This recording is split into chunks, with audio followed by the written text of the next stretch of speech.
It's so great to have you. And honestly, watching that embrace, it was emotional. What did it mean to Chris Paul last night? Thanks for having me. How are y'all doing? I hope y'all great. Yeah, we good, baby. We good. Now. First of all, Miss Jenny, it was very emotional. I cannot lie. I had tears in my eyes. I can't lie. So actually, when he wanted me to come over there and celebrate, he was like, "Nah." He pulled the rope. He's like, "Nah, you belong over here. You belong over here." I was like, "Nah, you know what I mean? I don't want nothing to go wrong with y'all team." I'm saying I'm a little too emotional, so I watched from the sideline. It was awesome. So, Mr. Carter, we do appreciate you either getting up early with us or maybe staying up because you probably partied all night with Chris Paul. That's what I'm guessing. Studio skip. Yeah, thank you. So help us out on this. I'm assuming that you first connected with Chris Paul somewhere back in New Orleans during his rookie year, which would be 05, 06. That Carter 2 had just come out. And you were just emerging as the most dominant in the rap game. And he was emerging, obviously, as the rookie of the year in the NBA. Did you connect some point when he first came to New Orleans, which is your hometown? I did. Obviously. I did because he actually had a condo. He had a condo, and we had a condo in the same building. And of course, I got season tickets, and once I got season tickets, we became brothers, man. Of course, along with his brother CJ and his whole family, his mom, everybody all just embraced me as like a brother, like one of their own. And it feels to me, knowing you the way I know you, that you do consider Chris seriously like a real brother, right? A real brother. For real, a real brother. Chris has been there for me during the dark times. I've been there right there for him doing the same. So can you share a little bit of what he yelled in your ear and you yelled back in his ear while you were embracing last night? First thing he said was, like, "You deserve to be. You got to be over here. You've been with me from day one. You've been with me." And then the only thing I said back to him, I kept repeating the same thing: "You deserve this. You deserve this." Wow. And then what happened after the game? Did you go somewhere with the family to celebrate? No, actually, I had to shoot a video. Oh, did you? Okay. I had to go to the video set. Yeah. Wayne, tell him you had just watched that man put in work. That just because he put in work, that don't mean my work stopped. I gotta go do my thing. I gotta go do my thing. I had to go put in my work. Right. It was motivating. Wayne, I believe this means everything to Chris. When you play 16 years and you're as accomplished as he is, and never to ever have gotten a bite, let alone eating, you had a bite of the fruit. I mean, now he has the fruit in his hand. It's up to him to win 4 games and actually bite that fruit. Now he gets to cement his name. It's kind of like you. You knew what you could do. You just needed that opportunity. He got with a team that had some young guys that just needed some direction, just needed some leadership. They got the right coach in Monty Williams. DeAndre Ayton is a rising big man. Devin Booker is an assassin. He's a bucket getter. And now you bring Chris Paul with that leadership. They're going to the NBA Finals. What do you think this moment means to him right now in winning a championship? What would that mean to Chris? I think me, you, Skip, and Miss Jenny, and everybody watching know that would mean more than the world to Chris. For Chris, I think all the things we keep hearing about, about the asterisks and all the who's hurt and who's not. I know one person who that does not mean a thing to, and that's CP. So you did also go to Phoenix for Game 5. Yeah. What was the mood like at the end of that game among the Suns fans? And I assume you talked to Chris after that game also, right?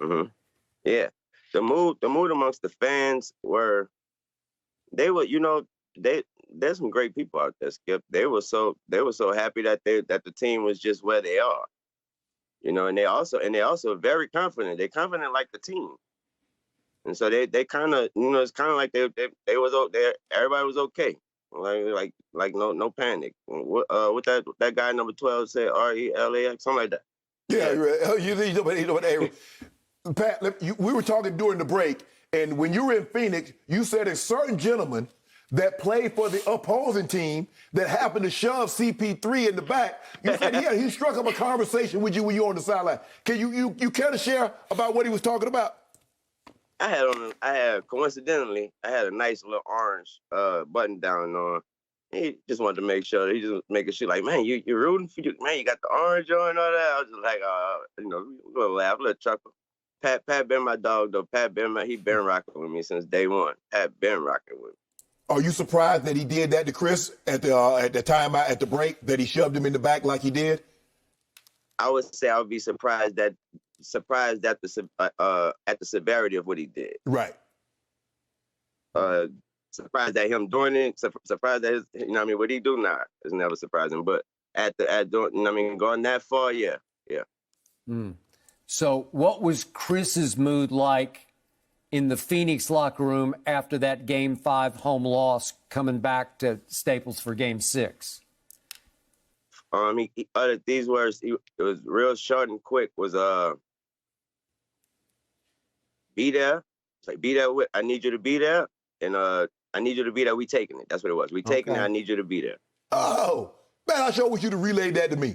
Cause then I could have got me. I could have got me about 40 cases to do. Cause if CP3 say be there, we taking it. I got 50 cases on the Suns. Well, Wayne, you also told me that after the Game 3 loss at Staples, obviously they came down 0-2. The Clippers were down 0-2, but Clippers won Game 3, and you told me Chris told you right after the game we're going to win it in 6, right? And he was dead on the money. Yeah. Yeah. We win it in 6. We won this thing in 6. Playoff P, Master P, Suns in 6. Stop it. It don't matter. It don't matter the P. It don't matter the P. It don't matter. It's 6. So, Wayne, speaking of playoff P, what did you see through this series from Paul George? I saw Paul George. To me, I saw Paul George go back to that very disciplined player that can get everything you want out of him when he was in Indiana. Mm-hmm. That's what I saw. That's the Paul George I saw this whole playoff. Especially when times got tough. He turned, back then I thought that back then when he was with Indiana, he was just so disciplined. Type of guy that, type of guy score a touch. I'm using these analogies. Score a touchdown and wouldn't celebrate. He was that kind of guy. You know what I mean? And that's who he turned into again. Not so much last night, though. But here's the thing, though. There's the difference. We got a lot of these young rappers. They coming up and they say, well, he this, well, he that one. But they ain't Weezy. They can't do what you do when they just say, come in the studio. Hey, I need you to come in the studio and drop this track for me. You show up and you drop that track and that thing fire. Because with the expectations, they already know when Baby get on that feature, they already know how you gonna do it. So now the expectations of Paul George after what he did in Phoenix, hey, we need you on this track. Can you do that thing again? And he came on this feature and let us down. Now we got to find somebody else to put on the feature. I mean, don't even do it again if you're not going to do it better than the last time. Yeah. Wayne, we are happy for you. We're happy for Chris Paul. Thank you for watching. You can subscribe here to get the latest from the show, and be sure to check out more of the best clips from Undisputed, or go watch a few other segments from our other shows on FS1.